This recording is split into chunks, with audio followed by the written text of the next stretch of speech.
Une île, une mémoire et des voix qui s'élèvent pour la liberté. À Port-Louis, le musée de l'esclavage intercontinental a projeté un moyen métrage, Ban Vague, la liberté, du réalisateur Christopher Amoura. Un regard fort sur les luttes sociales d'hier et d'aujourd'hui à travers les mots de la jeunesse mauricienne. Jalila Senali. La résilience, la mémoire, la quête de liberté, le racisme ou encore le système économique du pays, autant de thèmes parmi d'autres sur lesquels se penche le tout dernier moyen-métrage du réalisateur Christopher Amoura. Ban Vague la liberté explore un dilemme qui a lieu dans un village côtier, Rivière-Noire, qui navigue entre tourisme, luxe et lutte sociale. La lutte de classe est primordiale pour plus d'égalité dans la société et remettre au centre ce qui m'a envie de faire en tout cas. Et il y a un gens qui est privilégié et c'est difficile de partager le privilège et les acquis économiques et sociaux qui découlent depuis l'esclavage. Et ouais, je pense qu'il y a plusieurs travaux qui sont faits en parallèle pour capable équilibrer la société. Ouais. Un documentaire de 36 minutes que l'on découvre principalement à travers le regard de Fabien Pierre-Louis, un habitant de la région âgé de 19 ans seulement. Moi, je vis dans cette réalité-là, moi, je suis là-bas, et pas tout jeune qui peut avoir la capacité pour faire ça, vous comprenez. Comment dire, moi, voir les autres qui sont dans la même situation. Nous racontons beaucoup de choses qui peuvent disparaître et qui finissent disparaître ici.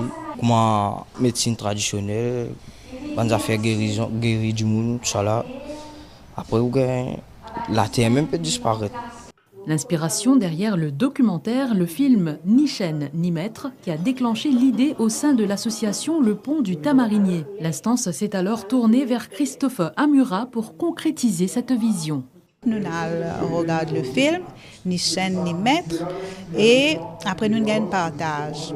Et dans ce partage, c'est vraiment fort. Nous prenons conscience, mais comment nous sommes capables de faire, nous la voir, entendre à plus haut. Nous faisons un article dans le journal, mais après ça, nous disons, mais nous va faire un court-métrage qui voice out tout ce qui nous peut trouver et ce qui nous peut vivre dans la réalité d'aujourd'hui.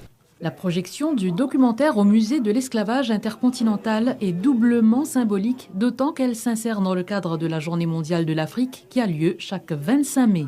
La thématique qu'il est abordée dans le film-là est en lien direct avec une thématique que l'Union africaine choisit pour Journée l'Afrique 2025. Ça veut dire qu'elle centrer sa journée-là sur réparation pour les Africains et pour les descendants africains. Il y a une pertinence aussi par rapport à musée Liem, parce que c'est un musée de l'esclavage intercontinental. Là. Il est né sous Truth and Justice Commission, qui était en 2009 et 2011, dans une perspective de réparation. Même vous allez réparation partielle, parce qu'il est important qu'il y ait une reconnaissance et que ça a lieu continuité aujourd'hui là, musée de l'esclavage intercontinental.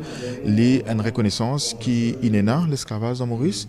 Il y a aussi une reconnaissance qui l'esclavage il amène une grave injustice et qui fragmente nos sociétés et qui a une nécessité de réparation. Une séance de discussion en présence du réalisateur et des protagonistes axés sur le film était également à l'agenda. Objectif, pousser à la réflexion pour une île Maurice plus juste et meilleure.